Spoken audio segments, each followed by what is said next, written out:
Hello, folks. It's Jeremy Osterberger with Bic Magazine. I am absolutely excited to talk to Kendra Lee, Chairman of the Board and Chief Executive Officer of Merichem Company. Kendra, welcome to the podcast and video interview. Thank you for being here. Thank you for having me, Jeremy. It's a pleasure. It's the first time I'm doing a podcast, so this is fun. Oh, awesome. All right. Hey, first time for everything and first of many, many, many more. So, Thank so you. Kendra, it's reported recently that Merichem sold its technology business unit to Black Bay Energy. Tell us the details and, why did this transaction come to fruition? Okay. Yeah, so Merichem Company, we really have two business units. We have our technologies unit and a couple of associated businesses with that. And then we have our caustic services business.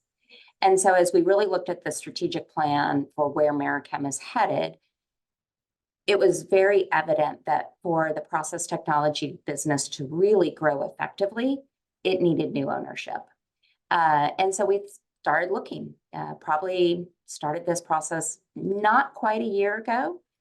And ultimately, after we went through all the first stages of looking at memorandums and presentations, we wound up working with Black Bay Energy Capital for the acquisition. So I think they're going to be a great partner. So that technology business unit, that's comprised of Merichem Process Technologies and Merichem Catalyst Products. Is that That's correct? correct. So it's the technology business that sells the fiber film contactor units into refineries, midstream, downstream. And then also our low-cat technology that can go everywhere from midstream, downstream, also hits the renewables. So low-cat addresses the H2S market. Fiber film traditionally treats a little bit lighter sulfur species that are entrained in liquids. And Gotcha. then there's the associated catalyst business with both of those where specific treating operations require catalyst. Got it. Okay, Kendra, thanks for that knowledge. So tell me about sort of the structure of American Company, maybe after the acquisition, and get into a little bit about your other business unit and how where will we go from here on that side of the business? Okay, it's exciting. I'm looking forward to it. Merichem Company is. I kind of think of it as going back to our roots, Jeremy. We're really handling spent caustic today. That's the business we're continuing with. It's a fabulous business. If we look at where the company was prior to divestiture, it was about half and half technologies, half caustics. Mm-hmm. And so this really allows us to streamline operations, improve profitability, and really just get to run a fun business that is needed and really provides a benefit to refiners, especially along the Gulf Coast, but internationally as well. Yeah, fantastic. Okay. Awesome. And tell us about the background of Merichem. It's a really interesting background, Kendra. It really goes back to about 1945. Just give us a quick, minute or two on kind of the founder and your connection to the founder. I think people would be interested in that. Okay. So Merichem Company, originally founded by a man, John T. Files, and two other partners in 1945. John Files was my grandfather, so that's where the connection comes from. They started this business. They bought what was called M&M Chemicals. It was a soap and wax manufacturer on Greens Bayou here in Houston. And then really what they did is they started taking spent cressolate from refineries, from the treatment of gasoline. And they started recovering the crucilic acids out of the spent cressolate. And this is why I say caustics is kind of going back to our roots, right? Mm-hmm. And so they would take the cressolate, refine it into a usable industrial chemical, and go into those markets.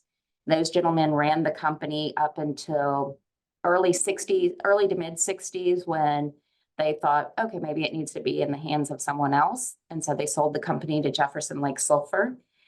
And then after a couple of years, John went, oh, no, they can't run that. And he bought it back. So when did he do that? When did he buy it back? Mid 60s. I don't know the date off the top sure. of my head. Yeah. 65, 67, something like that. That's and cool. So it's really cool. So he bought it back, and ultimately he worked at the company up until he passed away. He was at the office one day and not the next. So oh, wow. He was a very hands-on owner. Yeah. Oh, that's cool. Wasn't there a relationship with Sasol in the 70s? It was the late 90s. So Sasol was a large raw material supplier Okay. to Merichem Company.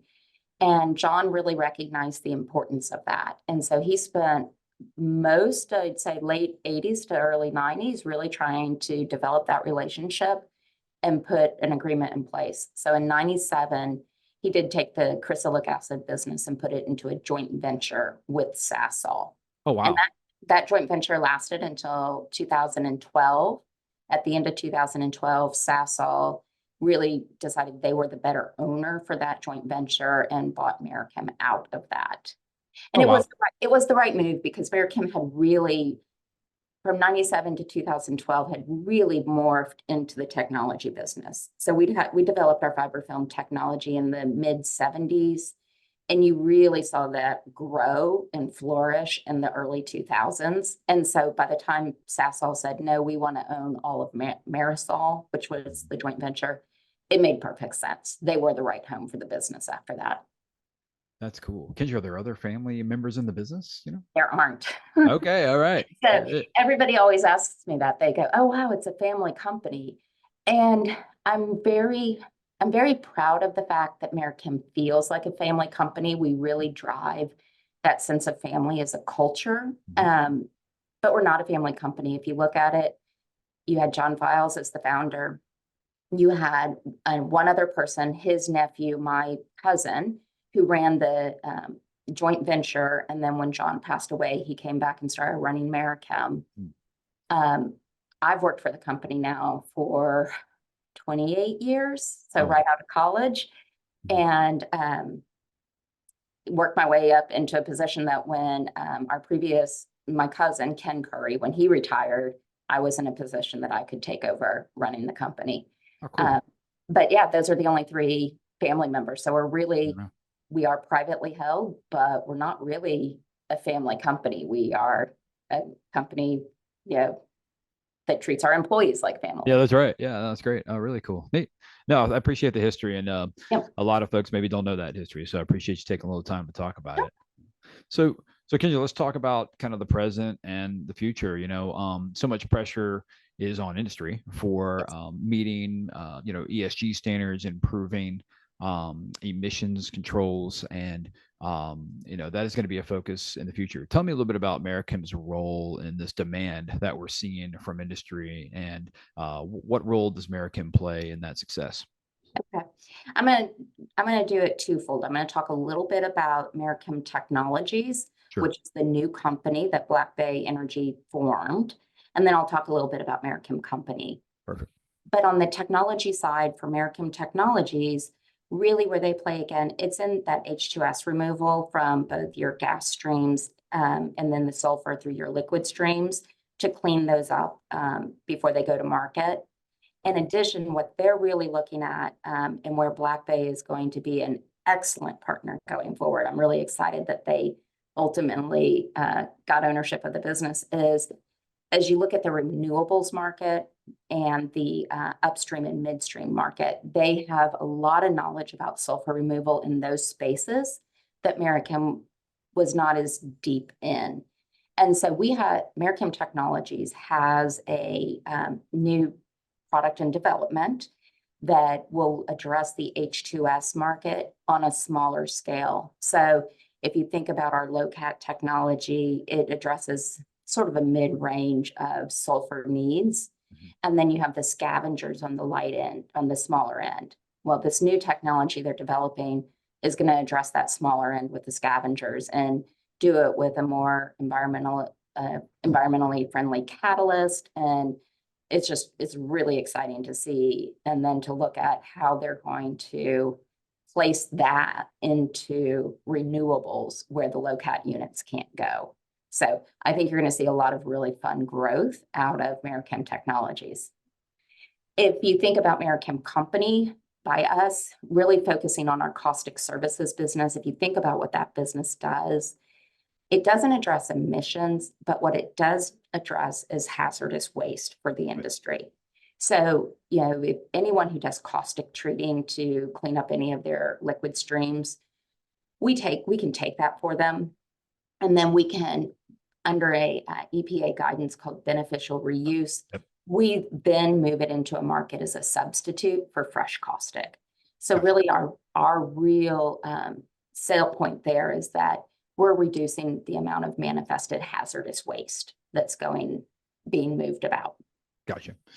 Oh, that's fantastic, Kendra. Thank you for that explanation. So, Kendra, our last question before we wrapped up is just, hey, what's next? You know, where do you see Merichem heading into this year, 2024, and maybe even beyond? I'll just kind of leave that open-ended. Okay, fair enough. So the first half of this year is probably all about the transition. Right. It is about getting the two companies separated. It's getting Merichem Technologies stood up and on their own, since they are a platform company and they weren't absorbed into somewhere else. Gotcha. They've got to get all their own back office set up. For Merichem Company, once we get past that transition, it's really the focus on that spent caustics and then delving into what else can we do that plays into those strengths around logistics and, not and possibly waste management. That's certainly an option out there. But really what we are is we're really strong with customer service, customer relationships, and we have a great logistics model. So we'll be looking at how do we expand on that to better serve our customers. Kendra, thank you so much. It's always great talking to you, and we're blessed and fortunate to spend some time with you. And congratulations on the recent news. Thank you, Jeremy. I appreciate it. And you're welcome back anytime. So, folks, thank you so much for listening. For all those who are following us on various social media platforms, on our website, bicmagazine.com and beyond, we just want to say thank you so much for listening and participating. Remember, if you want to see more videos, news, podcasts, check out bicmagazine.com. If you're looking for events, go to bicmagazine.com as well. Lots of events coming up soon. And as always, remember, folks, it's what we do together that counts.